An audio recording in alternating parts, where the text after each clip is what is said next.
Hello, hello, hello, everybody. Good morning, good evening, good afternoon, wherever you are in this world. I am here with a very special guest today. I am here with Dr. Aubrey de Grey, an extremely respected and prominent English author and biomedical gerontologist. Dr. Aubrey de Grey, how are you today? Good afternoon. I'm very well, thank you. Thank you for having me on the show. Absolutely. I was researching your prospects around longevity, anti-aging, and biological immortality, and I wanted to learn about the intricacies of your research, the prospects of your research, the existential philosophies surround them. So I'm very honored to have you on the channel today. So again, thank you so much. Pleasure, pleasure. Absolutely. So let's start off with Dr. DeGray. Tell us about the development of your personal principles surrounding biomedical gerontology. Throughout your life, what experiences facilitated your passion within the topic of human longevity? Whoa, that's quite a big question.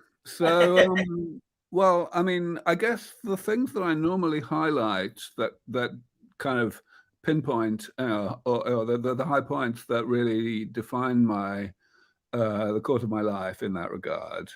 There's really only a few things. The first one was when I was very young, probably 8 or 9 years old, through a particular incident to do with not wanting to practice the piano. I began to realize that what I wanted to do with my life was to make a difference to the world, to do as much as possible to improve humanity's, quality of life.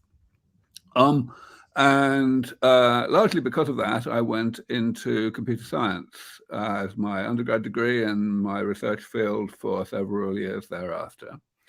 However, I always knew that aging was the world's biggest problem and that it was potentially a solvable problem. The thing I didn't know was that other people didn't think that way. I kind of never took the trouble to find out what other people thought about this. It was just obvious. So it was only when I was in my late 20s, early 30s that I began to realize that actually people mostly didn't think that way. And in particular, that biologists mostly didn't think that way. Such that the work that needed to be done to bring aging under medical control was not being done. And so that's really why I switched fields. And then the final thing that really is the main highlight, I guess, the last highlight, is when I had this kind of big eureka moment 20 odd years ago now, 23 years ago, where I realized what had been missed by the community in terms of the paradigm, the general approach that could actually work in the reasonably foreseeable future to bring aging under control. Essentially um, to do it by preventative maintenance, by periodic repair of the accumulating damage that the body does to itself in the course of its normal operation, rather than the approach that was being pursued by the community at that time, which was essentially to make the body run more cleanly and generate damage more slowly than it normally would, which turns out to be incredibly hard to pull off. That's really a short story. No, that's an amazing story, and I love the prospect of benevolence, this altruism that you're conveying surrounding wanting to better humanity through an issue that humanity has dealt with since the inception of our species, and the inception of every species has to undergo the notion of biological mortality, excuse me. But with technological advancements in medicine and anti-aging technology, we could possibly, hopefully, have the prospects of biological immortality. And I want to ask you, before the new millennium, in 1999, you wrote The Mitochondrial Free Radical Theory of Age, which highlighted the idea that mitochondrial free radicals during normal metabolism facilitates oxidative damage. How does this notion, in your opinion, and based on the research that you've done, perpetuate the aging process, and what can be done surrounding this biological event to prevent aging? Okay, so yeah, that book, which was essentially my PhD thesis, it contained the material of perhaps my first half dozen papers. That was written at a time before I had this eureka moment I just mentioned. So as we'll presumably discuss shortly, the way I normally think about aging is the accumulation of a variety of different types of damage, but those types, there are many, many of them, but they can be classified into 7 major categories. Now, back in the late 90s, I was really only focused initially on one of those categories, which was the accumulation of mutations in mitochondria. And this was really not a new idea. It started out in the 1950s with the promulgation of what's called the free radical theory of aging by Denham Harman.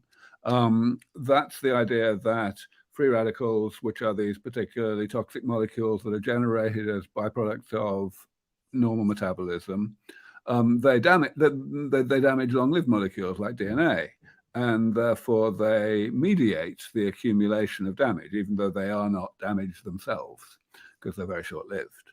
In the 1970s, that same guy, Denham Harman, came up with the idea that maybe mitochondria were the main problem here, the main location where this damage mattered. This was an extraordinarily prescient idea, which really was ignored for, I'm going to say, 17 years after he put it forward first. But it's been very much accepted over the past 20 or 25 years. And it's an idea that basically comes down to the fact that mitochondria, first of all, are the main generators of these things called free radicals. And second of all, they contain their own DNA. So that DNA is in a bad place for DNA to be. It gets damaged rather easily. However, in order to really understand what's really going on mechanistically, one has to dig into more details than that. And so that's essentially what I did in my first few papers, and that's what was in that book that you mentioned.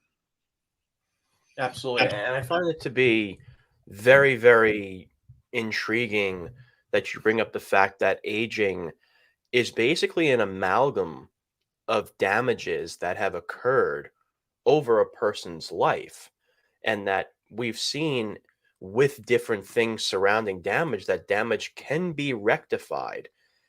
And I want to ask you, nearly 14 years ago, you founded the SENS Foundation, and many believed at the time that gerontology was still in its infancy and that the ultimate goals of the SENS Foundation was too skeptical. Tell us, even in the face of misconception and speculation, why you decided to press on with the SENS ambition. In essence, what moralistic and existential philosophies perpetuated your continued passion, founding the SENS Foundation even in the midst of adversity? Well, I'm not a philosopher, so let's skip the whole moral and existential business, right? But of course, the Sense Research Foundation was not the first organization that I created. The first one was the Methuselah Foundation back in 2003, which I created along with Dave Goebel, a businessman from Virginia. And Sense Research Foundation was really created as a kind of bifurcation of Methuselah Foundation. And more recently, I now have a new foundation, the Longevity Escape Velocity Foundation, LEV Foundation, and I'm sure we'll talk about that in due course. But so really, it's I've just had these various vehicles that I have created in order to do what I need to do. But the skepticism that surrounds this whole thing has never really been a problem for me. I mean, if you want to change the world, then you expect that most people are going to think you can't, right? Of course, as a scientist, I have always taken great care to ensure that I have the very best information with regard to whether the approach I want to take is actually flawed, is actually not going to work. But of course, a lot of the time, what that comes down to is I put my ideas forward, and people say that's nonsense, and eventually I force them into telling me why they think it's nonsense, and we can determine whether they are the people whose logic is flawed. And it turns out that over and over again, that was the case. By the time I started creating Sense Research Foundation, that process was more or less over, because in the mid-90s, especially 2005, 6, 7, sorry, mid 2000s, I had a period of fairly acrimonious discussion in the academic literature as well as elsewhere with a number of my mainstream colleagues. And, well, basically, to cut a long story short, I won the argument hands down. It wasn't until 2013 that was really very clearly acknowledged. In 2013, a very, very important paper came out, published by 5 extremely prominent mainstream, credentialed, authoritative colleagues, which was essentially a restatement of what I had written a decade earlier. And, since then, I have never had to actually justify the damage repair approach to people within the field, which is extremely handy. I mean, we can get on with actually, getting the stuff done. It's a lot easier to do that now than it was when my highly credentialed colleagues were much more skeptical.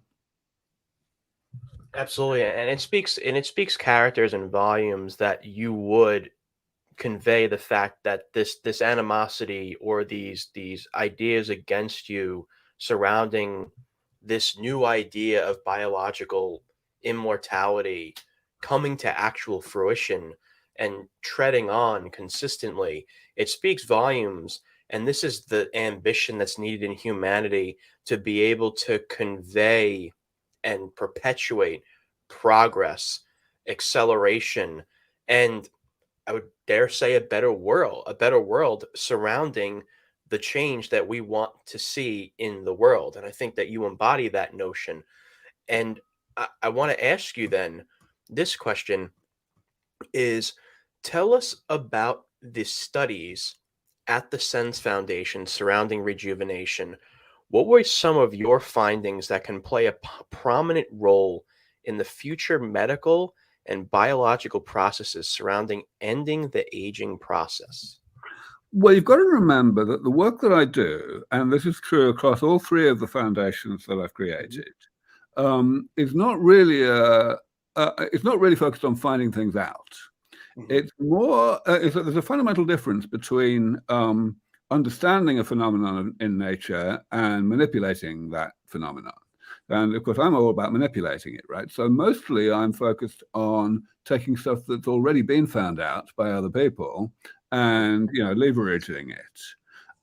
So at Methuselah and at Science Research Foundation and also at LEV Foundation, that's what we're doing.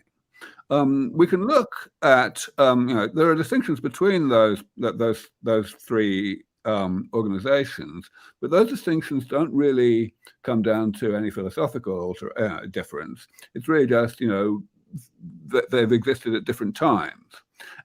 So right now at LEV Foundation, the focus is on combining therapies. That's the main focus. Our flagship project, which we're conducting at a wonderful company called iCore Life Sciences, which is actually one of the spin-out companies that we created out of Sense Research Foundation several years ago.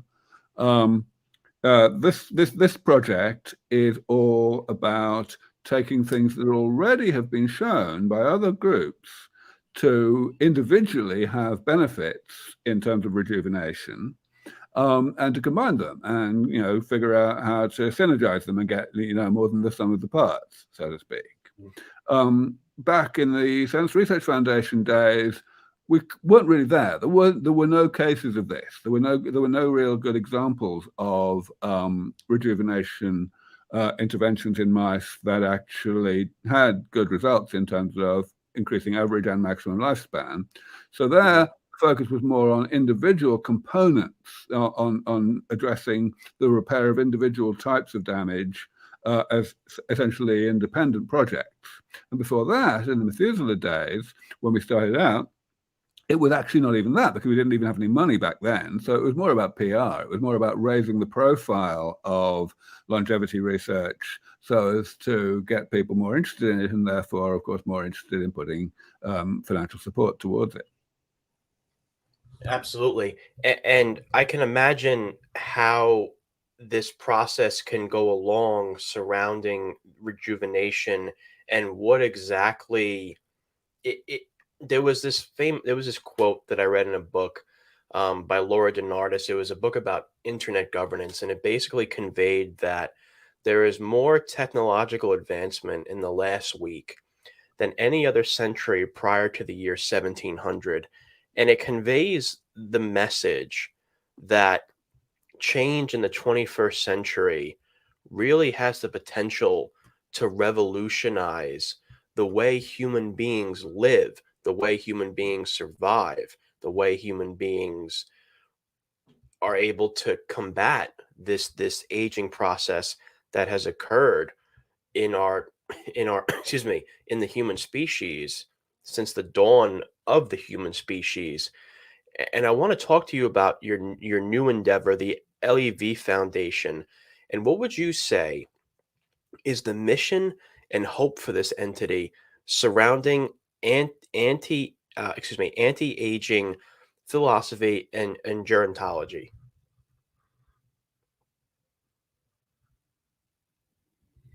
You there, doctor? Doctor? I think your mic is muted. I think hold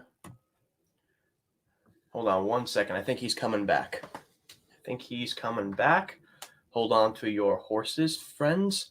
Am I frozen? Am I good? Just wanted to make sure I'm good. Is everyone, am I good? It's okay. Don't worry about it. Am I frozen? Am I frozen? All right, good. So we'll just wait for him. And besides that, while we wait, make sure to like, share, and subscribe. He's back. My power went out. There we go. It's okay. All right. Whenever you're out, did you hear the question I asked, or let me re-ask it. I've been out for about I was in the middle of saying something when my power went out. Just give me a little longer to get back my real internet. Okay, I think this is going to work. All right, Okay. let's do this. Okay.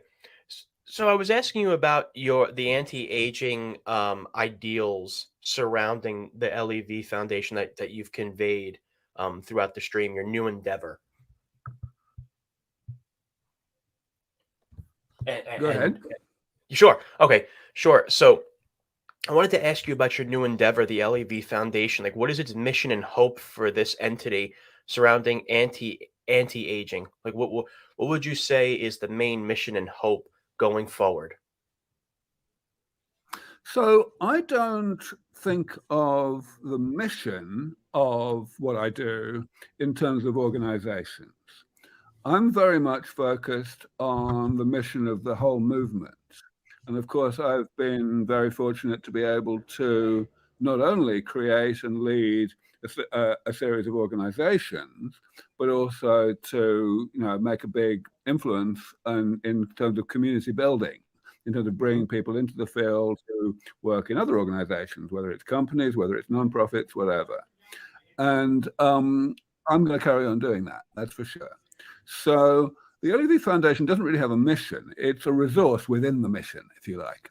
So what is LEV's focus? Well, what I try to do is to identify and focus on the things that I believe are being underappreciated, that are being neglected. Because there's plenty of that, even though there's much, much more money now in longevity research than there was even 5 years ago, still it's unevenly distributed. There are definitely areas that don't get what they need. So one big reason for that is these incentive structures, basically, that there are certain areas of rejuvenation that are just lower hanging fruit than others. And those are the ones that tend to get the investment from the private sector, from people who actually want to make money in the reasonably foreseeable future. And actually, it's even true in academia. You don't think of academia normally as being short-termist, but unfortunately it is for a different reason, namely that every professor out there is focused on getting their next grant application funded. So they need, high-profile publications in top journals, and that means they need to do the easy stuff so as to get positive results that will be nice and splashy. So the harder stuff tends to be neglected. And right now, I would say that the single biggest example of that is combinations of therapies. So taking mice that you can do quite a lot with in various different ways, and doing a lot of different things to them at the same time. That just is, well, I was going to say orthogonal, but I would even go as far as say antithetical to the incentive structures of most other groups, and that's why we need to do it. Absolutely, very very well said. And on the topic of getting this, there's this notion of having to garner funding. There's the many issues, unfortunately, in academia. I actually went to school to be an educator. I have a background in social studies education, so I completely understand where you're coming from surrounding the dilemmas in universities and also contemporary pedagogical practices. So I completely understand where you're coming from in a lot of different respects surrounding the angles of academia and what needs to be rectified within the educational and academic sphere surrounding funding, surrounding surrounding curriculum, surrounding grants. So I completely understand where you're coming from on that respect.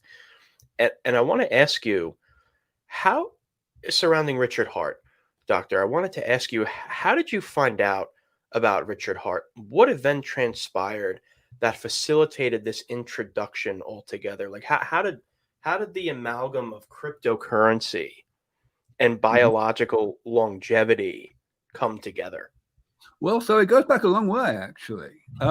So Richard was interested in my work way before he started his crypto journey. Mhm. He actually approached me and volunteered, did some of the videography at one or two of my conferences back in Cambridge, England in the mid 2000s, before he was even calling himself Richard Hart. And so, that was all cool. But then we were not in any contact at all for maybe 8 or 10 years, at least that. Mhm. And then he suddenly wrote to us in the spring, I guess, of 2021, saying, hey, I'm Richard Hart. I've been a fan of Aubrey for a long time. I've got this cool idea. I'd like to do an airdrop because I'm creating this pulse chain thing. And we said, sure, let's do it. And we had absolutely no idea, of course, how much it was going to bring in. But the reason we didn't have any idea was because we didn't have any idea about Hex, about Mhm. the amazing community that Richard's been able to nucleate over these past few years. So the Hexagon community have been amazing, but of course the most amazing person of all is Richard himself, who without whom none of this could possibly have happened. Richard could, have done the boring thing and just written us a big check of his own, the way other people have done. But he did something much more spectacular, which was to mobilize and motivate his own community. And I particularly, resonate with that because, of course, I'm a larger than life character myself. And so, he and I are very, very much cut from the same cloth in that regard. And it's an absolute joy to be working with another person who thinks the same way as I do and who has different skills. And so Richard's been a complete hero in all of this. And of course, the 2,000 odd people who donated in the airdrop, that was 2 weeks in July of 2021. just as much heroes. And I've been certainly taking every opportunity to continue my engagement with the Hexagon community. So doing this interview, of course, is very much part of that. Did another one not long ago. I'll be doing more. Came to Matty Allen's conference a year ago in Las Vegas, which was an enormously wonderful opportunity to meet a large number of hexagons. So yeah, I mean, what can I say? It's amazing, and I very much want the hexagon community to continue to be very deeply engaged in the longevity mission. I'm surprised I didn't see you at Matty Allen's Hex conference. I believe I believe I was there at the same one you were. Did you go to the one in September? I'm talking about the one that happened last year in March, I think it was. Oh, okay. I went to the one in September. Okay, all right, that makes sense. It's amazing how in the midst of all of this work and all of these leadership roles that you have taken on and the responsibility in this area of science, in this area of medical research, that you've been able to amalgamate not only your research but also to intermingle with the hexagon community. And I think what Richard Hart did is absolute you're absolutely right in the idea that he mobilized so many people to become passionate as a collective surrounding anti-aging, surrounding longevity, surrounding biological rejuvenation. And that speaks volumes, and it speaks so much truth because of the ability of what the hexagons were able to do, because of Richard Hart's mission surrounding how much money was sacrificed and also then sent to charity. And we have a question here in the chat from Astro369. Does short-term practicality ever get in the way of potential long-term achievements in your field? If so, how do we concentrate focus on a specific solution?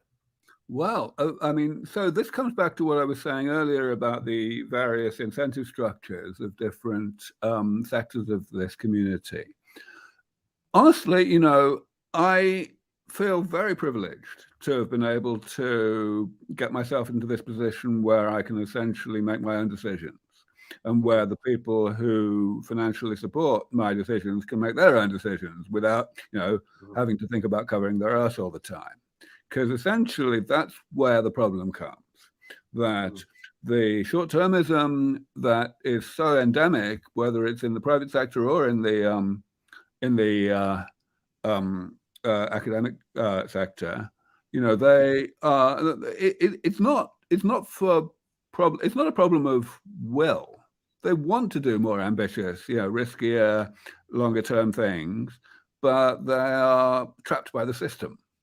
And therefore, it's not a problem in the sense that we definitely need those groups as well. I'm certainly not, opposed to capitalism, for example, at all. I mean, we've got very, very large amounts of money coming in those areas of the thing, but it takes a village. We need this diversity of incentive structure, this diversity of organizations. And we also need people who are willing to be audacious, of course. Absolutely. I appreciate you answering a community question, so thank you for that. Yeah. And on the topic of the Pulse Chain Sacrifice charity allocation, I believe it was around $27 million donated by the Pulse Chain Sacrifice. How has that accelerated the research surrounding anti-aging and longevity? How has it assisted in that research? Well, I mean, the answer is inevitably rather complicated because of the unpleasantness that happened a month or so after the airdrop. I can't deny that this money has so far been used less efficiently, less effectively than I would have hoped. I have been able to minimize that shortfall a lot over the past year and a half, whatever it is now. I've been able to pull off quite a lot, but there's a fair amount of unfinished business to make sure that we do actually use that money as well as it possibly can be used. Nevertheless, the work that it has been used on is valuable. So, it's all relative. Absolutely, and I appreciate that transparency. I think transparency is very necessary. So I'm very grateful that you conveyed that. A- And I guess my last question to you, Doctor, is where do you want to see the human condition by the end of this century? Do you believe that biological immortality could be in reach by the end of the 21st century? And why or why not? All right. So first of all, I don't regard biological immortality or whatever as the be all and end all of the human condition, but let me just stick to that question. Sure. Now, of course, what we're talking about here is progress in pioneering technology. And for that reason, there's no way that anyone, however expert they are in the field, can give any more than a probabilistic prediction of the timeframes for progress. So the standard prediction that I tend to give is the time frame for achieving what I've called longevity escape velocity, which is, of course, the name of my new foundation, right? And this is the point at which we have not 100% solved the medical problems of aging, but we have got close enough to that that we are giving people quite a lot of extra life, maybe a couple of decades, which buys us, the scientists, enough time to get the next couple of decades and so on for the same people. In other words, we are essentially keeping biological age of a given person under control, and stopping it from increasing, even though obviously that person's chronological age is continuing to increase at 1 year per year. So I believe that we have a 50% chance of reaching that point within the next 12 to 15 years, something like that. It's getting closer. Now, 20 years ago, I was saying it was going to take about 25 years. So there's been slippage in my predictions. But the good news is that pretty much all of that slippage happened in the first 10 of those 20 years. And in the most recent 10, in the past 10 years, there's been almost no slippage. I was still saying like 22 years, 23 years, 10 years ago, and now I'm saying 12 to 15 years, right? So things are looking, and that's because of progress, of course. That's because of the steps that have been achieved in that period. So, it's looking like the only reason I was over optimistic in the previous decade before that, from let's say 2003 to 2013, was because of lack of funding, which was much more severe back then than it is now. Of course. Absolutely. No, it's incredible that time frame. Again, everything is speculative right now in regards to, the probabilistic notion that you highlighted. But I'm sitting here thinking, oh, probably 80 years from now. I guess I guess I was way off on that notion, and I'm actually happy to hear that. And we have another question in the chat.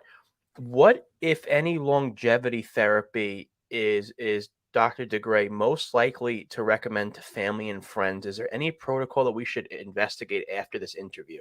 So, of course, I assume that the questioner is talking about stuff that's available already. And the answer is no. First of all, the answer is no, because I'm a PhD, not an MD, and so I'm not actually legally allowed to make any recommendations. But also, it's because basically nothing works right now. At this point, we have to develop bona fide damage repair therapies. And that's, those are harder, much harder than dietary interventions, supplements and exercise and lifestyle and so on. These are really tough to develop. That's why I'm focusing still in my new organization on preclinical work that gets done in the laboratory, not the clinic, in other words, on mice rather than on humans. We still have a way to go. That's why I say, it's not 2 to 5 years, it's 12 to 15 years before we get to longevity escape. Now, of course, one might hope that, at least we could get a couple of years maybe now with things that we can do today. And honestly, yes, you probably can get, a year or two, depending on who you are. People who are who've drawn some short straws and who are perhaps aging a little faster than average, they are the people for whom it is easiest to make a little bit of a difference with simple interventions. But exactly what simple intervention is very, very case specific, very personalized. So my only general advice is pay attention to your body, self-experiment if you want to, with whatever seems to work, but really pay attention to what your body is how your body is responding to that, so that you get the sense of what works for you. Any two people, you pick them, their metabolisms are different, and different things will be good for them or bad for them. Absolutely. And we have do you mind answering a few questions that are in the chat? Go ahead. Cool. Awesome. So we have Astro says, have they considered cloning cells? I don't even know what the question means. I mean, first of all, who's they? But also, cloning of cells is something that's been a standard procedure since the dawn of for decades in biological research. If I could try to guess what the questioner means, the possibility it might be all about the possibility of creating stem cells in large numbers by a process of cloning, and that's certainly something that is being explored. There's a company that I'm closely associated with called AgeX Therapeutics, run by a great friend of mine whom I really admire, named Mike West. And the core intellectual property in that company is a method for essentially doing that, for creating stem cells of many, many different types. And that's what you need. You can't just use a universal stem cell. That you can create at high purity at large scale, in a way that other people couldn't do before. So that's certainly being done, and it could be very important in delivering proper rejuvenation. It won't do the whole job, but it's a big part of it. Absolutely. And we have another question surrounding, excuse me, a particular solution. Is there developments in the dilution solution? Could you speak on young blood? I'm not sure what that means. Maybe you would understand that question. Yeah, I kind of understand the question. Okay. The issue here is that it's been discovered, starting maybe 17 years ago, that if you replace some of the blood of an old animal with blood from a young animal, and you do it in such a way that there's no immune reaction, you use animals that are very, very closely matched genetically, for example, then the old animal benefits. They get rejuvenated in a bunch of different ways. And this work has progressed over that time, over those 17, 18 years, in a variety of directions. One direction that's really important is it turns out that the cells in the blood are not necessary for this. They may make a contribution, and indeed our work at LEV Foundation is focusing on the contribution that they may make. But the rest of the blood, what's called the plasma, the liquid that the cells are in, seems to be really important. And then we have a sub-question. We say we have to ask, well, okay, what is the difference between young blood and old blood, and specifically with the plasma? And there are two types of differences that could be. One is that there's good stuff in young blood that is less. There's less of it in old blood. The other way is there's bad stuff in old blood that there's not so much of in young blood, right? Both of those things could be true. They're not mutually exclusive, of course. And there's a good deal of evidence now that the business of bad stuff in old blood is more important. Now, I'm not sure that's true. Certainly it's not the whole story, but it's certainly important. And perhaps the most definitive way in which this has been shown was not long ago, a year or two ago, when people showed that if you took out old plasma out of old animals, and you, instead of putting back young plasma from young animals, you just put back water, basically, then it still had a good effect. It wasn't quite water. There was a couple of other things you had to do, so we don't completely know the whole story yet. But that's the basic idea. So, so yeah, this is still a very, very vibrant research area. And various people have done interesting experiments, both in rodents and in humans, that appear to corroborate and support this whole approach. So there's a great deal of interest. So much interest that actually we're not doing it because other people are. I mentioned this earlier, right? We do stuff that's neglected. And a large part of that is why we are going back to the cells, the part that is not the plasma, right? Mm-hmm. And saying, okay, maybe we need to know what the cells are doing as well. Turns out there's good evidence that they also matter. So we need to, really figure this out. Absolutely. And we have a question surrounding a compound that I know is it's been a product of different perspectives from a political standpoint, whether celebrities and very powerful people utilize this chemical to prevent aging, and it's adrenochrome. And is there a possibility to replicate adrenochrome, to help us slow down aging? Is that a possibility? Well, honestly, you know what? I've never heard of it, adrenochrome. It's something that I know is this compound that I've read is it's generally in younger children, and there's this very large conspiracy, whether it's true or not, I don't know, that celebrities tend to use this type of compound to be able to attempt to look young as they age. So I don't know much about it myself. So I figured I'd ask. I know it's a community question, but I figured I'd ask you. Yeah, okay. Yeah. So I've while you've been talking, I've just looked it up on Wikipedia, and yeah, it doesn't seem to be very interesting at all. It's a small molecule. It's easy to synthesize chemically. You don't have to get it from living organisms, let alone humans. There's absolutely nothing interesting about this molecule that I can see. Okay, all right. I figured I'd ask. So those are all the questions I see, and all the questions that I have for you. The first thing I just want to say is, first and foremost, I want to say thank you so much for what you do, not just for the Hex community and Pulse Chain community, being, interacting with us and intermingling with us, and being so proactive in speaking with many of us. I saw your interview with RH Max, and I thought it was incredible. And that's another reason why I reached out to you, because of that interview. And I also want to say, thank you so much for your time today and what you do for humanity. Well, no, the gratitude is all on my side, because let's be clear. In order to get to my mission, my goal of saving as many lives as possible, I don't just have to have good scientific ideas. I have to, first of all, bring money in the door to actually get these ideas researched and implemented, but also I have to get out there and, inspire people and give people enough information to get them past the fatalistic assumption that aging is kind of woven into the fabric of the universe and Right. never be able to do anything about it. And I can't do that without people like you, right?